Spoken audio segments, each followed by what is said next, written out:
নমস্কার, কেমন আছেন আপনারা সবাই? আশা করছি ভালো আছেন। আমিও ভালো আছি। আজ চলে এলাম একটা ভিন্ন স্বাদের আচারের রেসিপি নিয়ে। আজ বানাবো চালতার আচার। তার জন্য এখানে 1.5 খানা চালতা কেটে টুকরো টুকরো করে জলে ভিজিয়ে রেখেছিলাম। কষটা বেরিয়ে গেছে, ভালো করে ধুয়ে এবার প্রেশার কুকারের মধ্যে দিয়ে জল দিয়ে দিচ্ছি লবণ আর দেবো হলুদ, দিয়ে এটাকে সিটি মেরে নেবো। 5 থেকে 6টা সিটি মারবো, এতে ভালোভাবে আর চালতাটা সেদ্ধ হয়ে যায়।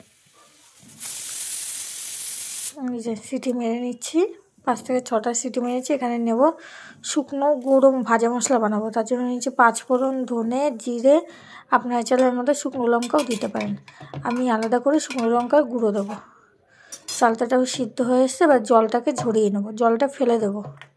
এটাকে আর রাখবো না, কারণ এই জলটা না কষ বেরাবে, এই জলটার থেকে তেতো তেতো লাগে। জলটাকে ফেলে নিচ্ছি। হলুদ দেওয়াতে দেখুন চালতার কালারটা কত সুন্দর এসছে, হলুদ। শীতের দুপুরে এরকম চালতার আচার করে রাখলে মাঝে মধ্যে একটু খেতে ভালোই লাগে। এবার এই চালতাটাকে গরম তো একটু একটা নোড়া দিয়ে একটু থেতো করে নিচ্ছি,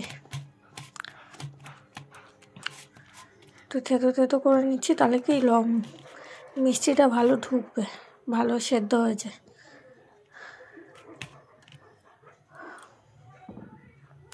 এবার এই মশলাটাকে ভেজে নেব, জিরে, ধনে আর 5 ফোড়ন শুকনো খোলায় ভেজে নিচ্ছি।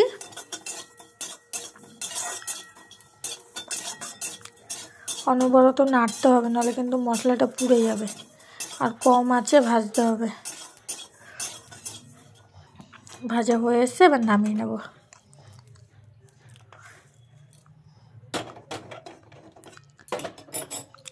এবার দেবো কড়াইতে অল্প সর্ষের তেল, এর মধ্যে দেবো শুকনো লঙ্কা ফোড়ন। ফোড়নটা হয়ে এলে দিয়ে দেবো 5 ফোড়ন, একটু 5 ফোড়ন দিয়ে এটাকে ফুটিয়ে এবার দিয়ে দেবো চালটা থেতো করা। এবার এটাকে একটু ভেজে নেব।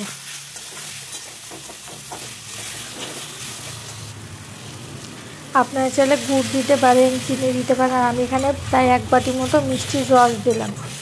ঘরে ফ্রিজে মিষ্টির রস ছিল, সেটাকেই আমি ব্যবহার করলাম, তাহলে চিনিটা অল্প লাগবে। আর এটা দিয়েও সংরক্ষণ করে রাখা যায়। আর 2.5 চামচ মতো চিনি দিয়েছি। এবার এটাকে ভালো করে ফুটতে দেবো, যাতে মিষ্টির রসটা শুকিয়ে আসে। দিচ্ছি একটু লঙ্কার গুঁড়ো, একটা টক ঝাল মিষ্টি ব্যাপার আসে তার জন্য। এবার এটাকে নেড়ে চেড়ে শুকাবো। দিচ্ছি পরিমাণ মতো বিট লবণ, যেহেতু আগে প্রেসারে সিটি মারার সময় যখন সাদা লবণ দিয়েছিলাম, তাই এখন অল্প করে বিট লবণ দিয়ে দিলাম পরিমাণ মতো। এবার এটাকে ভালো করে রসটাকে শুকিয়ে নেব। দেখুন অনেকটাই শুকিয়ে এসছে, ভেজা ভেজা। দেখুন কি সুন্দর লাগছে। শীতের দুপুরে এরকমভাবে খেতে কিন্তু খুব ভালো লাগবে রোদে বসে।